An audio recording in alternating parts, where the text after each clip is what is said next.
Bienvenido a otro video. Esta vez estamos con Hebreos 1:6, que habla sobre Jesucristo siendo el primogénito.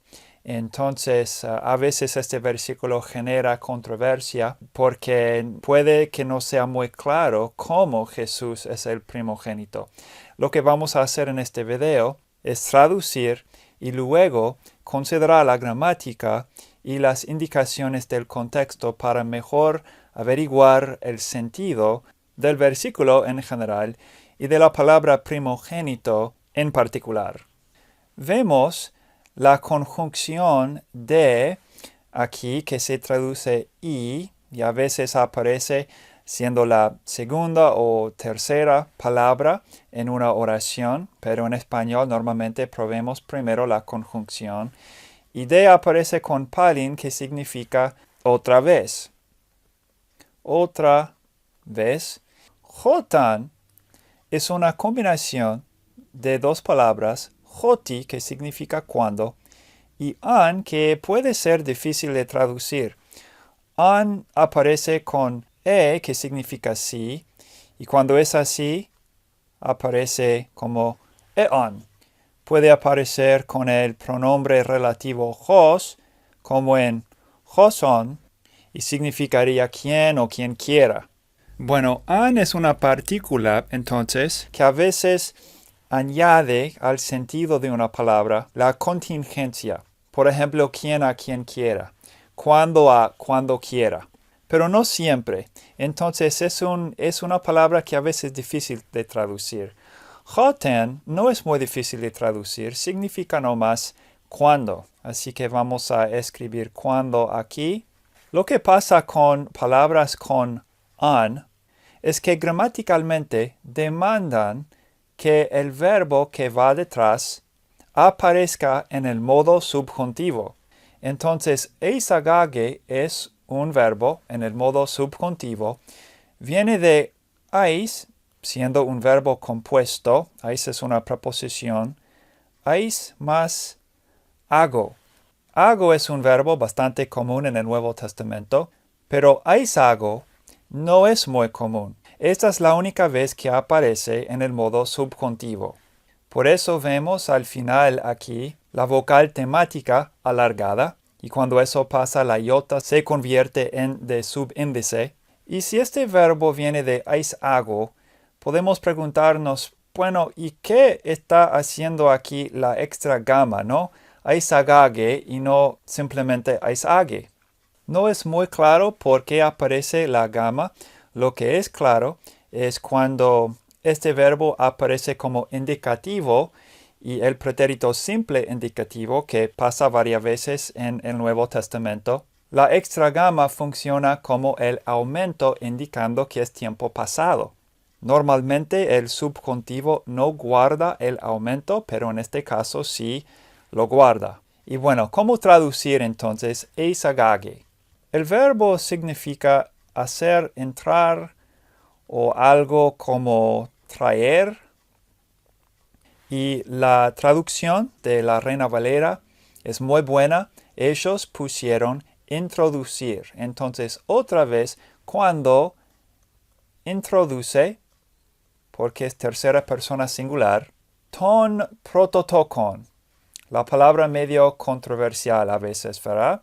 Aparece en el caso acusativo porque es el complemento directo de esta frase.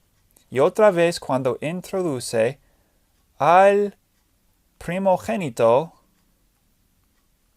hablando sobre Jesucristo, esa es la proposición que significa en.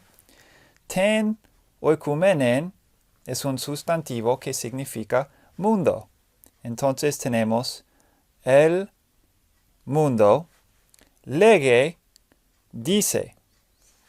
Y luego vemos la cita. Kai significa y, pros kunesatosan, una palabra larga con una terminación que nos indica que está en el modo imperativo. Tosan es tercera persona plural, pretérito simple o indefinido. Y el morfema del tiempo sa nos indica de nuevo que, bueno, el tiempo sería indefinido. Siendo un imperativo y siendo plural, tendríamos que poner algo como adoren, porque proskuneo significa adorar. Pero ¿a quién deben estas personas o seres adorar? Auto aparece en el caso dativo y significa a él, o en este caso, y adórenle. Y por fin vemos pantes, que significa todos, angeloi, los, entendido, ¿verdad? Ángeles, theu, en el caso genitivo significa de Dios. Ahora queremos hacer algunas observaciones sobre este versículo. Y en primer lugar podemos preguntarnos en qué sentido es Jesús el protótokon. Y bueno, debemos notar que es importante que tengamos cuidado con interpretar de forma anacrónica. En otras palabras, en español, protótokon se traduce primogénito y es una buena traducción, pero el rango semántico de una palabra tal como primogénito en español puede ser un poco diferente del rango semántico de protótokon en griego. Por eso queremos fijarnos bien en el contexto en griego para mejor saber en qué sentido Jesús es el primogénito. Si nosotros pensamos que, bueno, en español, primogénito significa cuando nace alguien o algo. Bueno, cuando esta palabra en griego se refiere a Jesucristo, no significa que Jesús tuviera un comienzo. Y eso lo podemos probar analizando la gramática, también el contexto. Por ejemplo, la Biblia es muy clara, aún en este mismo libro, en Hebreos, que Jesús no tuvo principio de días. Hebreos 7:3 lo pone en claro. Y Juan 1:1 pone en claro que Jesús no es un ser creado. Y hemos hecho un video sobre Juan 1:1 para demostrar gramatical y también contextualmente el sentido de este versículo. Protótokon se refiere a la relación única que Jesús tiene con el Padre y tiene que ver con ser el primero de resucitarse de entre los muertos. Romanos 1:4 declara que Jesús fue declarado Hijo de Dios con poder, según el Espíritu de Santidad, por la resurrección de entre los muertos.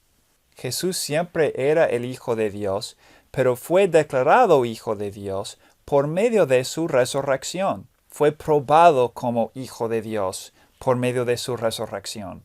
Y es con este sentido que protótokon se usa en Romanos 8:29, Colosenses 1:18, Apocalipsis 1:5, que aparecen estos versículos con el hecho de que es el primogénito de entre los muertos.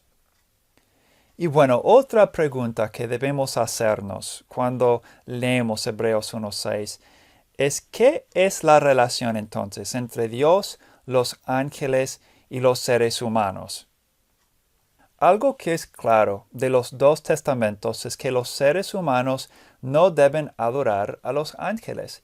Por ejemplo, en Apocalipsis 19:10, cuando un ángel le estaba mostrando y explicando al apóstol Juan ciertas cosas que están por venir, el apóstol Juan quería ya adorar a ese ángel y el ángel lo prohibió porque no era Dios. Es prohibido. Sin embargo, en la Biblia hay un ángel que aparece que es medio curioso.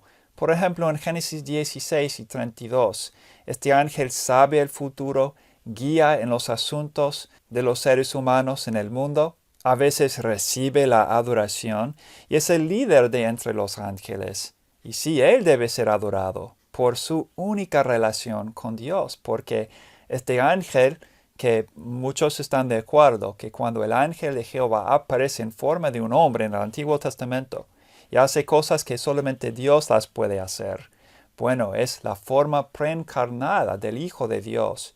Dice que el Hijo, Dios lo introdujo al mundo. Esta relación es única. Y en ese sentido, Él es el prototokon. Tiene una relación única con Dios y también una relación única con la humanidad, porque es el Señor de la humanidad. Su relación con la humanidad se expresa en esta expresión, que es el primogénito en el mundo. Y esto me hace recordar de otro versículo que aparece en el mismo contexto. Hebreos 2:10 dice del primogénito, porque convenía a aquel por cuya causa son todas las cosas, y por quien todas las cosas subsisten, que habiendo de llevar muchos hijos a la gloria, por eso apareció en el mundo, ¿verdad? Para llevar muchos hijos a la gloria, siendo el primogénito, perfeccionase por aflicciones al autor de la salvación de ellos. Muchas gracias por mirar este video. Que Dios los cuide, guíe y bendiga.